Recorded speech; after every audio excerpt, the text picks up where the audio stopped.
Listo, ya comencé. Bueno, para comenzar, ¿podría presentarse, por favor?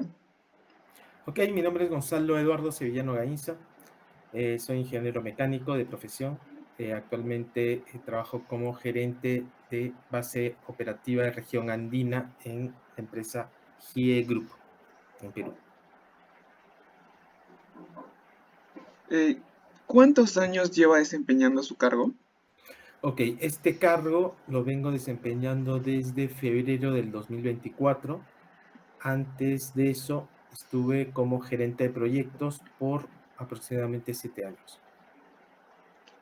Ok.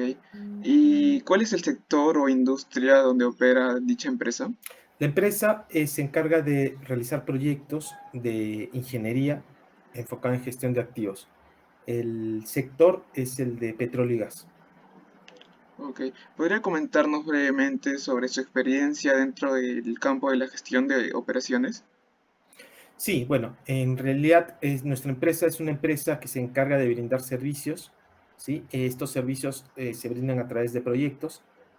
El área de operaciones se hace cargo de realizar o ejecutar los proyectos que la empresa desea o necesita desarrollar o implementar. En mi empresa, la organización, digamos, está de la siguiente manera. Se tiene una gerencia de operaciones. Dentro de esa gerencia de operaciones están los gerentes de proyectos, digamos, ¿no? Es por eso que, digamos, mi experiencia en lo que es gerencia de operaciones es de que he estado aproximadamente 7 años gestionando proyectos a través de la gerencia de operaciones, ¿no? Ok.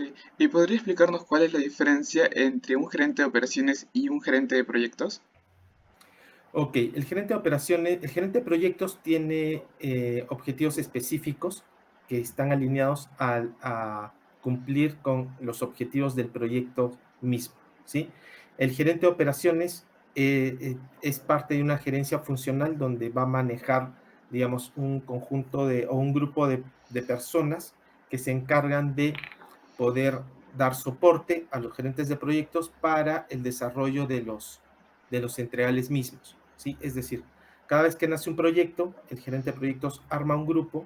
Este grupo de personas está soportado por tanto la gerente de operaciones como por el grupo de personas de la gerente de operaciones, y ellos se encargan de desarrollar los entregables, digamos, del proyecto en sí, ¿no?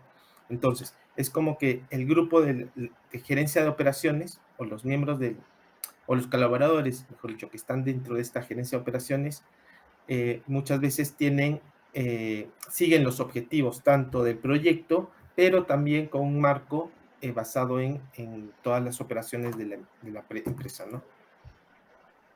Ok, ya nos quedó más clara la diferencia.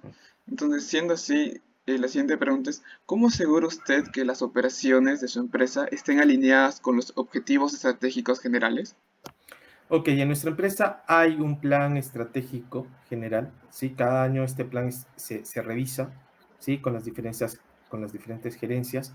En este plan se establecen ciertos objetivos estratégicos, ¿no? Que vienen desde diferentes, o tienen diferentes ámbitos, ¿no?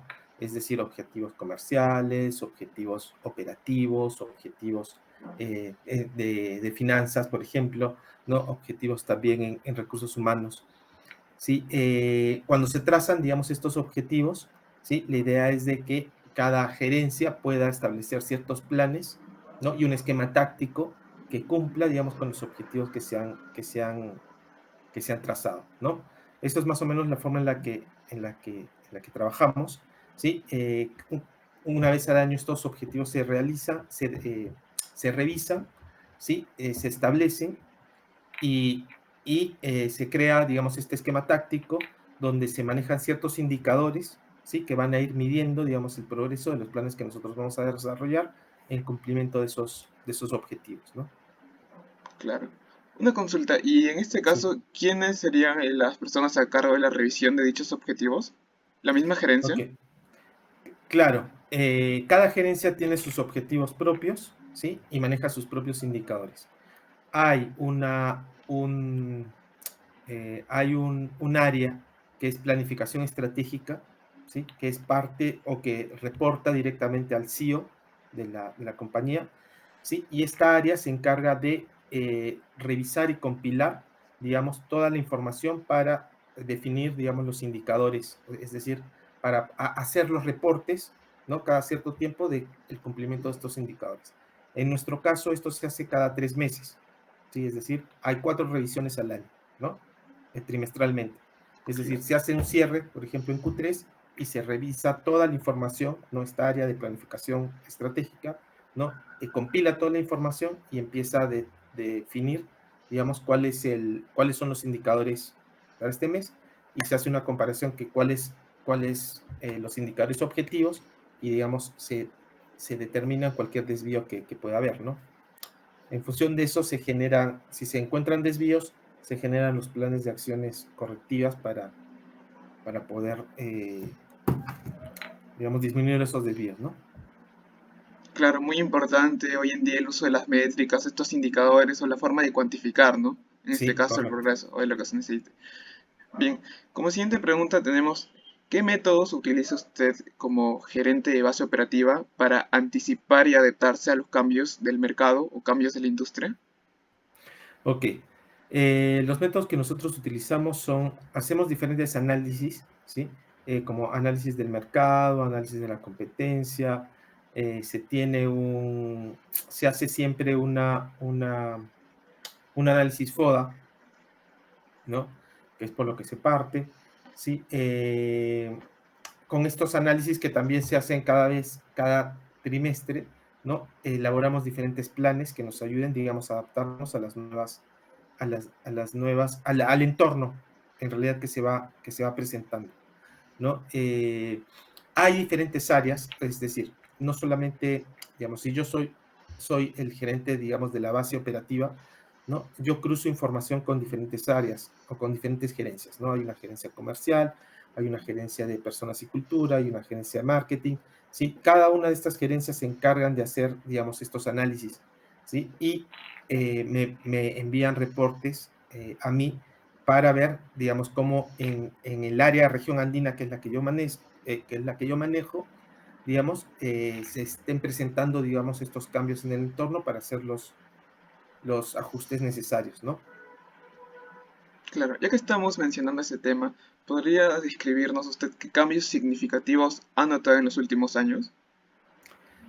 Cambios significativos, bueno, que hay más competencia, definitivamente.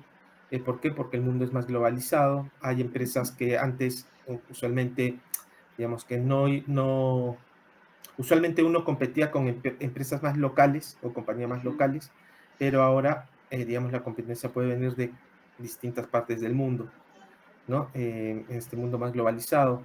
Eh, ok, el uso de la tecnología también es muy importante. Se está implementando en tareas que anteriormente, digamos, se utilizaba tecnología convencional, ahora ya no es así. Cada vez se utiliza más tecnología, ¿no? En los servicios, porque eso, digamos, de alguna manera diferencia los servicios que uno quiere dar, ¿no? Y eso en el uso de la tecnología. Hay nuevas tendencias como, por ejemplo, la inteligencia artificial también se está utilizando muchísimo.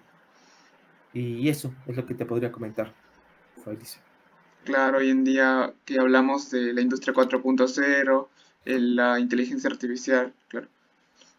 Bien, ahora continuando con lo que es la gestión de procesos, ¿cuál ha sido el proyecto de mejora de procesos más desafiantes que usted ha liderado y cómo lo resolvió?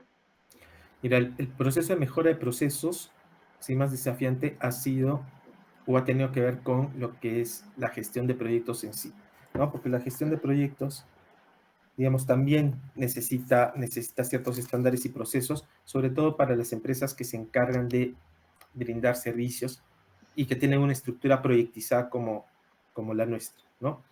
Eh, es necesario, digamos, implementar ciertos estándares cuando se tienen, por ejemplo, muchos proyectos, ¿no? Cuando una empresa tiene muchos proyectos y maneja, digamos, un pool de gerentes de proyectos, ¿sí? Es necesario poder estandarizar procesos y tener, digamos, y manejar ciertas herramientas que ayuden a dar seguimientos a los proyectos o a los programas o a los portafolios de proyectos que se tienen, ¿no?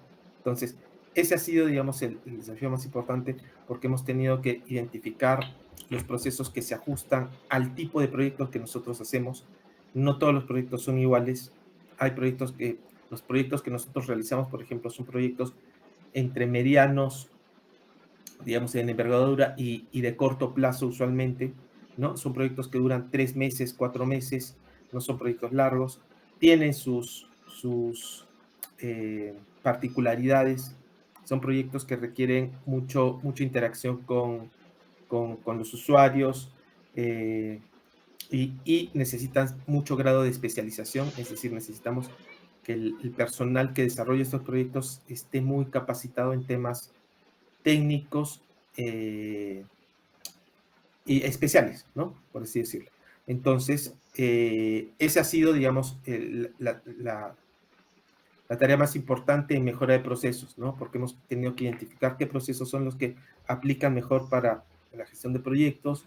Hemos implementado una PMO, que es una Project Management Office, que se encarga de estandarizar, digamos, estos procesos, de darles herramientas a los clientes de proyecto, de estandarizar, digamos, una manera de reportes para todos los proyectos que nos ayuden a poder ver, digamos, o definir cuál es el estado de los proyectos y poder comparar, digamos, el performance unos con otros, ¿no? Implementar también una herramienta que les ayude a dar seguimiento a los gerentes de proyectos para el tipo de proyectos que nosotros realizamos, ¿no? Eso sería, Fabricio. Claro. Y para complementar un poco más lo que nos menciona, ¿podría explicarnos cómo es que se identifican los cuellos de botella dentro de esos procesos que nos menciona, por favor? Ok, ¿cómo es que se identifican estos cuellos de botella? Definitivamente es necesario manejar ciertos indicadores, porque si no manejas indicadores, ¿sí? No puedes poder definir, digamos, qué procesos son los que te están generando ciertos retrasos o dónde, digamos, se está elaborando, digamos, estos retrasos, ¿no? Una vez que, digamos, tienes, digamos, estos indicadores implementados, ya puedes definir, ¿no? Dónde y en qué tarea específica o en qué proceso específico se está acumulando, digamos, estos problemas, ¿no? Otra manera de identificar, digamos, los cuellos de botella es definitivamente estar atento a el equipo de trabajo, ¿no? Es decir, cuando tienes tú un equipo de trabajo y se tiene, digamos, un liderazgo que sea de escucha activa, ¿sí? Muchas veces uno se va a dar cuenta de qué miembro del equipo, digamos, está sobrecargado de trabajo, ¿no? Porque eso también puede pasar, ¿no? No solamente puede haber, digamos, un proceso que sea el cuello de botella, sino que también se tenga pocos recursos de repente para un proceso y que la persona sea, digamos, el cuello de botella en ese proceso, ¿no? Entonces, si tienes una persona que está sobrecargada de trabajo porque ese proceso, digamos, lo demanda así, bueno, ahí ves la necesidad, digamos, de poder de repente distribuir la carga de trabajo o contratar a alguna otra persona que se encargue, digamos, de llevar adelante ese proceso, ¿no? Claro, muy importante lo que nos menciona sobre lo que vendría a ser el capital humano en este caso, ¿no? Sí. Ya. Ahora continuamos con el área de la innovación. ¿Podría describir un ejemplo reciente de cómo usted integró nuevas tecnologías o metodologías para mejorar las operaciones? Sí. Un ejemplo reciente es de que nosotros estamos tratando de hacer más eficiente todo lo que es el relevamiento de información en campo. Nuestros proyectos requieren muchas veces recoger información técnica en campo, nosotros le llamamos en campo, es cuando estamos en las instalaciones de nuestros clientes, que pueden ser refinerías, lotes petroleros y todo lo demás. Entonces, lo convencional era que vaya un inspector o un ingeniero, ¿sí? Y con una plantilla, digamos, en papel, empiece a tomar información y haga, digamos, un registro fotográfico, luego regrese a la oficina y haga trabajo de gabinete, es decir, empieza a procesar esa información que anteriormente ha relevado, ¿no? Que puede ser información que le sirva para, por ejemplo, hacer un esquema o un plano de cierto tipo, por ejemplo, podría ser un plano isométrico, podría ser un PID, ¿no? O algún tipo de información, y también que empieza a procesar los datos, ¿no? Llena planillas y todo lo demás. Eso es lo convencional, ¿sí? Nosotros estamos tratando de hacer cada vez más eficiente este proceso, ¿sí? Y la tecnología que estamos aplicando es la siguiente. En primer lugar, hemos desarrollado un aplicativo, ¿no? Que puede funcionar en, desde los smartphones hasta las tablets, ¿no? Con este aplicativo nosotros podemos llevar precargado ya cierta plantilla, digamos, del reglamento que vamos a realizar, particular del reglamento que, que se va a realizar, cosa que el inspector, digamos, haga todo el reglamento a través, digamos, del dispositivo móvil, ¿no? A través de la tablet o a través del smartphone. En nuestro caso, también, digamos, la aplicación de la tecnología va porque todo tiene que ser intrínseco. Intrínseco es que no puede, tiene que tener, estar protegido, digamos, para el uso en lugares explosivos, ¿no? Porque nosotros entramos a trabajar en refinerías y todo lo demás. Adicional a eso, ¿sí? Estamos utilizando la tecnología porque ahora se tiene lo que es la facilidad de tener Starlink, que es el Internet, digamos, móvil. Entonces, en muchas zonas donde nosotros antes trabajamos no teníamos acceso, digamos, a Internet, y eso hacía que tendríamos que llegar, digamos, a una oficina, ¿no? Para procesar la información y enviar los reportes, ¿no? En este caso, digamos, estamos tratando de hacerlo todo en línea, ¿no? Es decir, el inspector va, llena, digamos, en la tablet toda la información, y como tiene, digamos, el Starlink conectado, ¿no? Automáticamente ya el reporte se va a la nube, ¿no? Entonces, eso hace más eficiente todo el proceso digamos, todo lo que es procesamiento de datos y todo lo demás, ¿no? Claro, o sea, Uh gracias -huh. a la tecnología hay Así un es, ahorro de tiempo significativo, sí, entendemos. Claro. así es. Ahora, Y también valor agregado para el cliente, ¿sí? Porque muchas veces el cliente tendría que esperar a tener, digamos, el reporte que podía venir 2 días después, ¿no? Sin embargo, ahora tiene la información, digamos, casi en línea, y eso le sirve a él para tomar decisiones también. claro, entendido. Ahora, entrando ya a la parte más específica del rol, ¿podría describirnos cómo prioriza usted las decisiones operativas cuando enfrenta recursos limitados o presiones de tiempo? Ok, definitivamente tiene que haber algún tipo de análisis como para poder priorizar, eh, digamos, esto, ¿no? El análisis que se hace está en función de, puede ser, se puede priorizar, digamos, en nuestro caso, ¿no? Hacer una priorización, digamos, por el tipo de servicio o contrato que se tiene con el cliente, ¿sí? Por el tipo de cliente, porque puede que ser que el cliente tenga algún tipo de, o haya con este cliente algún tipo de, digamos, decisión estratégica o vinculación estratégica con nosotros, ¿no? Se suele hacer también un análisis de sensibilidad, digamos, con el cliente mismo. Es decir, por ejemplo, si yo tengo 3 proyectos o 4 proyectos a la vez y yo no puedo trabajar los 4 a la vez, ¿sí? Tengo que de alguna manera priorizar los recursos para ver cuál atiendo de la mejor manera, ¿no? Entonces, tengo esas alternativas, ¿no? Primero, hacer un análisis digamos, del servicio en sí, qué tan prioritario es el servicio, qué condiciones contractuales puedo tener, digamos, como parte de este servicio, ¿no? Lo segundo es determinar, digamos, para qué cliente se está haciendo este servicio, si es un cliente estratégico para nosotros o no. Y lo tercero es tener, digamos, esta sensibilización con el interesado, con el cliente en sí. Es decir, me juntaría con estos 4 clientes, ¿no? Para entender, digamos, las expectativas y ver algún tipo de negociación que les sirva de repente para alcanzar sus objetivos. No puede ser que de los 4 de repente uno pueda ceder, digamos, ¿no? O que su tarea no sea tan crítica, y yo ya de esa manera puedo ir, digamos, poniéndolo a este como no tan prioritario, ¿no? Puedo de repente hablar con otro cliente y ver que la expectativa que él tiene es de que se termine el proyecto, por ejemplo, en mayo, y por ahí, digamos, yo puedo tener una solución un poco más creativa ¿no? Conversar con el gerente de operaciones y ver de que, ok, le podemos reducir, si bien vamos a empezar después, podemos reducir los tiempos en nuestro proyecto poniendo más personal, por ejemplo, ¿no? Entonces, va a ser, ¿no?, todo un tema de negociación también, digamos, con los diferentes actores, pero, digamos, es un análisis conjunto, ¿no?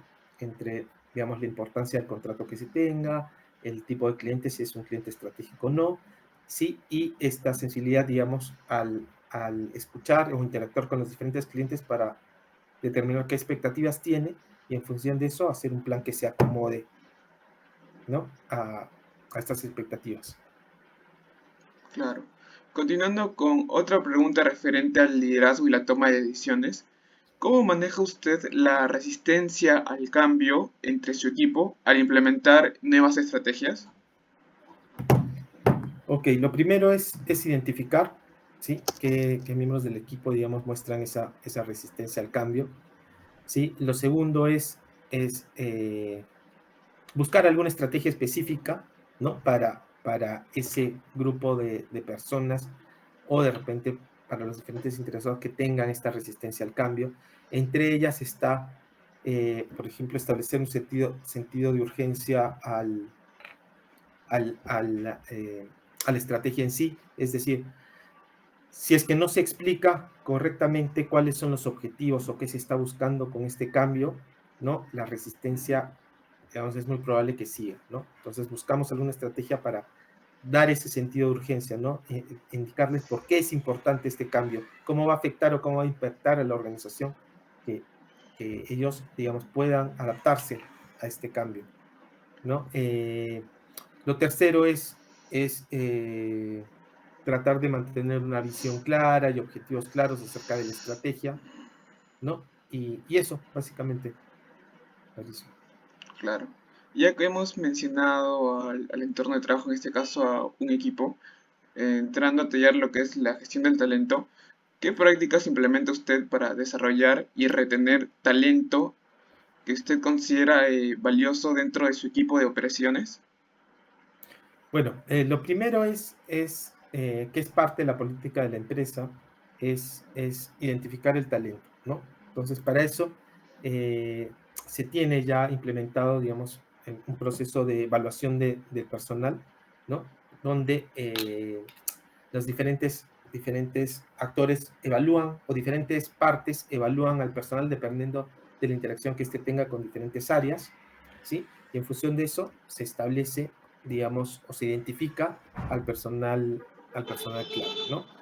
Una vez eso, hay un plan de desarrollo profesional, ¿sí?, para cada uno de los miembros del equipo, ¿sí?, que están muchas veces alineado a esto, a la retención de talento, es decir, a las personas que han mostrado mejor desempeño, que tienen una buena evaluación, digamos, y que se les ve un buen perfil, y que esto está alineado, digamos, con los objetivos de la, de la organización, sí, van a tener un plan de desarrollo un poco diferenciado al resto, ¿no? Esto incluye temas de capacitación, temas de repente certificaciones que se necesiten, ¿no? Y también lo que es la categorización, ¿no?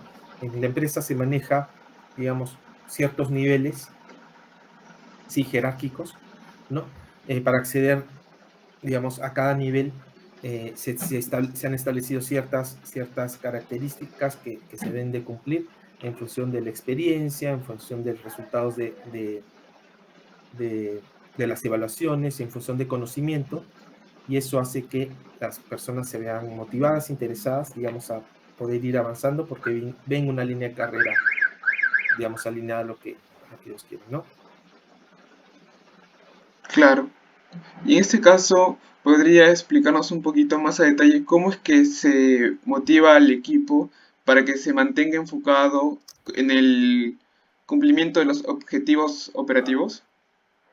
Bueno, lo primero que hacemos es tratamos de tener un buen clima laboral. Eso es muy importante, ¿sí?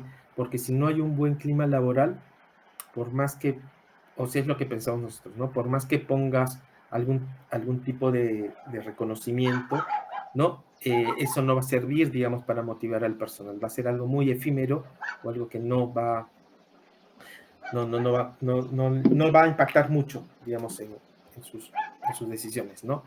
El mantener un buen clima laboral tiene que ver con mantener ciertos factores de higiene, digamos, laborales, ¿no? Como seguridad laboral, como un buen espacio donde puedan trabajar, como que tengan las herramientas adecuadas, ¿no? Para realizar su trabajo. En nuestro caso valoramos bastante, digamos, la flexibilidad, ¿sí? Porque nos enfocamos en lo que es cumplimiento de objetivos, ¿sí? Entonces, una vez que eso está ya, digamos, llegamos a ese nivel, ¿sí? Ya después de eso ya evaluamos temas de reconocimientos, ¿sí? A través del cumplimiento de objetivos. Como nosotros hacemos proyectos, ¿sí? Hay una manera de medir, digamos, el desempeño del personal en los proyectos, ¿sí?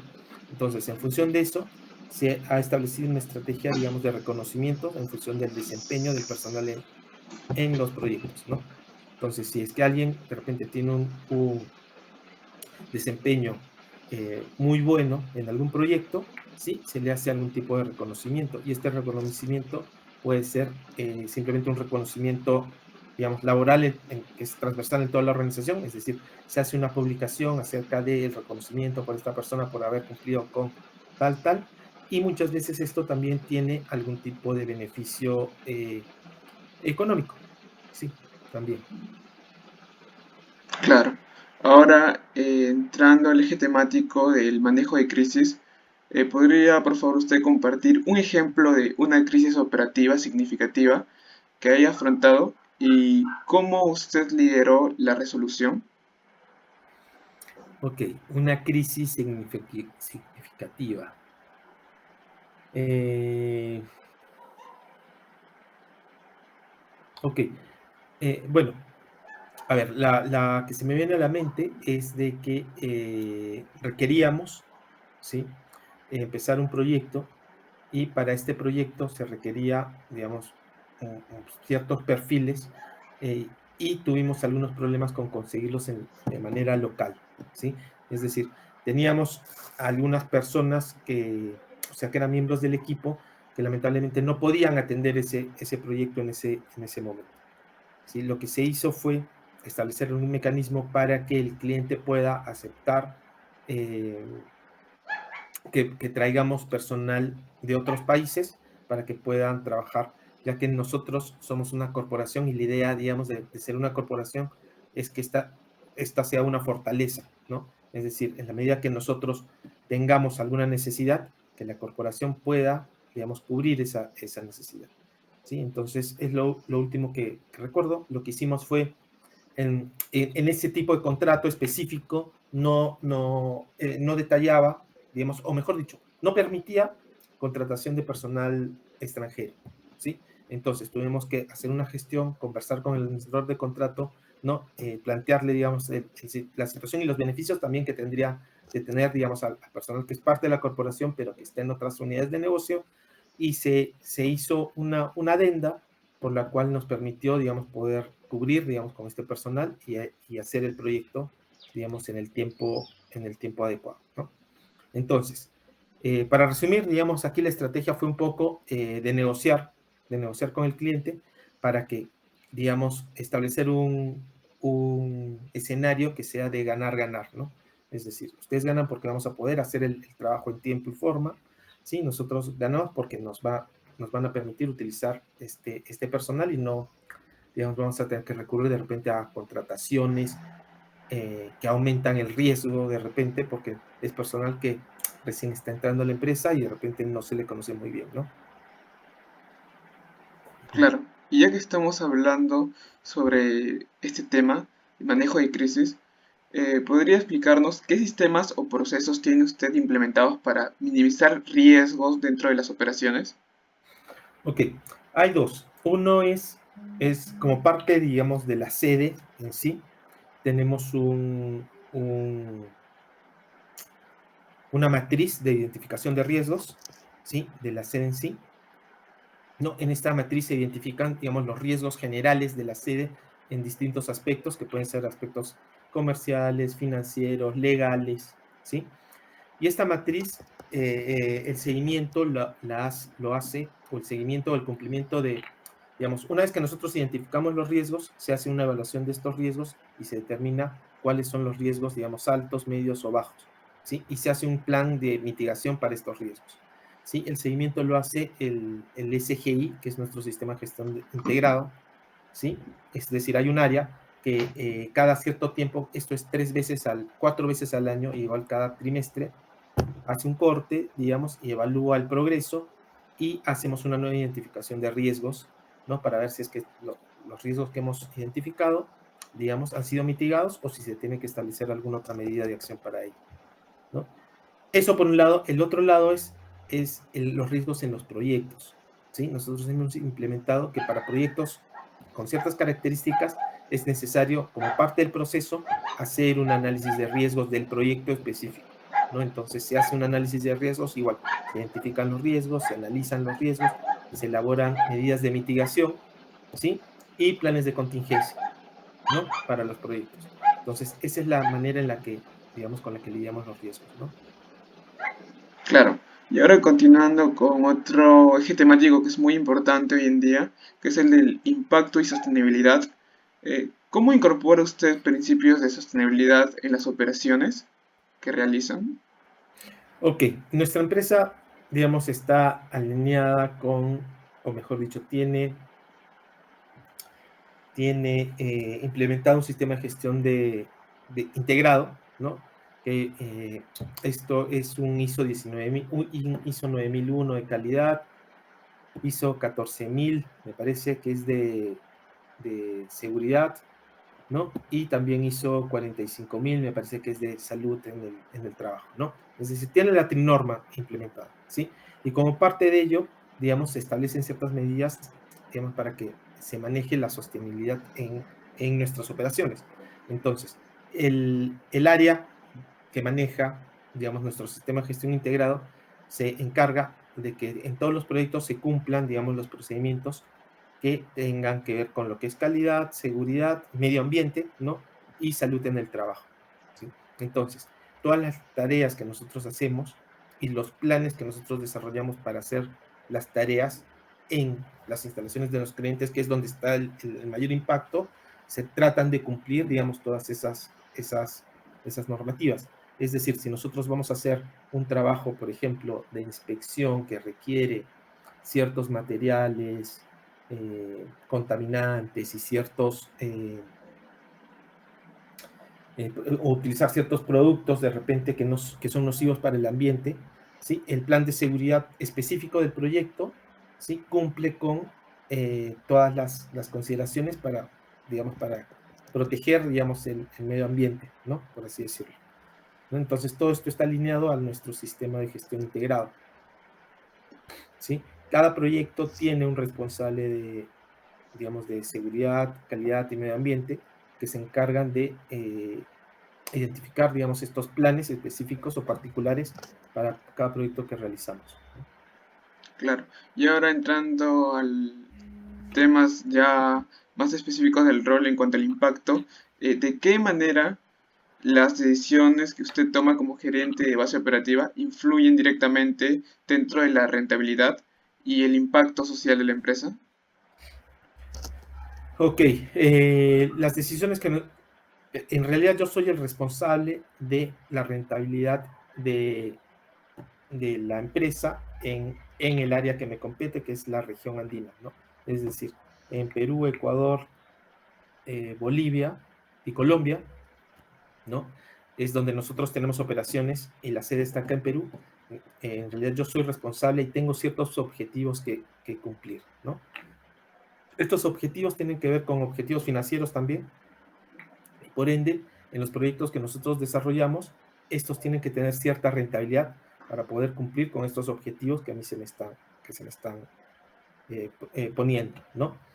Para poder conseguir, digamos, esa rentabilidad, muchas veces yo tengo que, o las decisiones que tomamos son estratégicas comerciales, es decir, por ejemplo, participamos en licitaciones y en las licitaciones tenemos que poner un precio al servicio que nosotros vamos a dar. Ese precio está en función del margen que nosotros queremos conseguir, ¿sí? Y del margen objetivo que se tiene en la sede.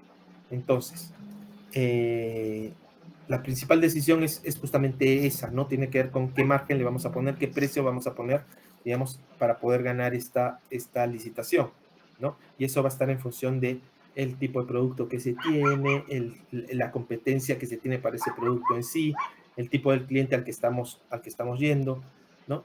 Y es una decisión, digamos, que se toma para, digamos, conseguir, digamos, la rentabilidad que se tiene.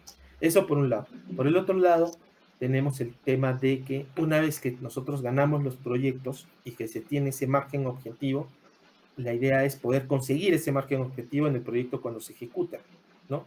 Entonces, para eso, digamos, es todo un esfuerzo conjunto entre el área de operaciones, el gerente de proyectos, ¿no? Para poder conseguir ese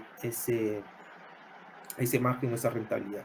¿Sí? El papel que yo desempeño en esto es de asegurarme, digamos, de que se estén desarrollando las mejores prácticas, ¿no? Y de la manera más eficiente posible, digamos, para conseguir ese margen, ¿no? Si yo veo, por ejemplo, que hay un proyecto que está complejo, ¿no? Y hay alguna manera en la que yo pueda, de repente, con mi gestión, ¿no? Hacer que ese proyecto, digamos, se haga de una manera más eficiente, ¿no? Tomando ciertas decisiones que muchas veces son, por ejemplo, para hacer más eficiente este proyecto, lo podría hacer con esta tecnología que te digo, por ejemplo, con tablets, ¿no?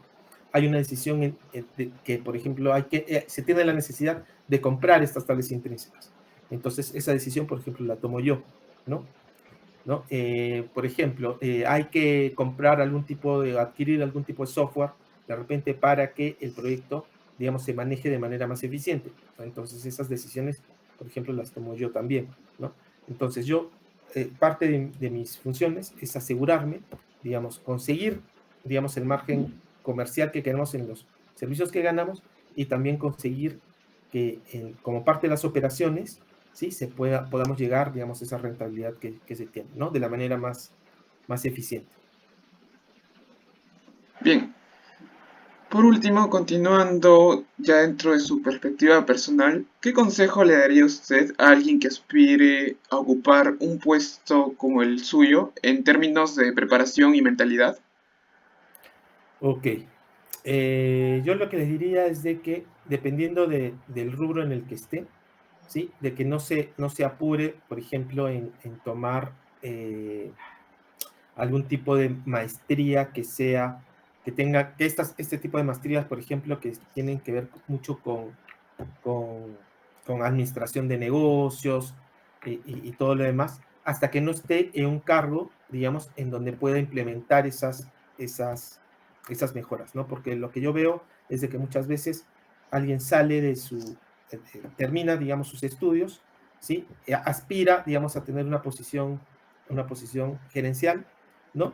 Y lo primero que hace es empieza a seguir cursos de un MBA o maestrías de este tipo.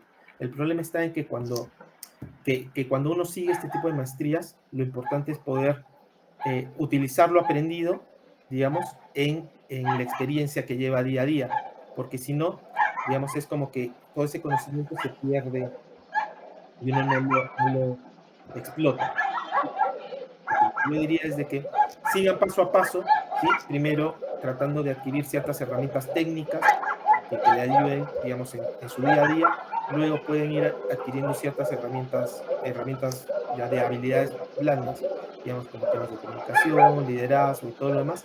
Y cuando ya estén en una posición, digamos, en la que ven que ya empiezan, digamos, ya o tienen gente a cargo o tienen que tomar ciertas decisiones, ya lanzarse, digamos, a tener, digamos, un estudio de posgrado que le ayude, digamos, a completar y que se alinee, digamos, con la posición que tiene en este momento, ¿no?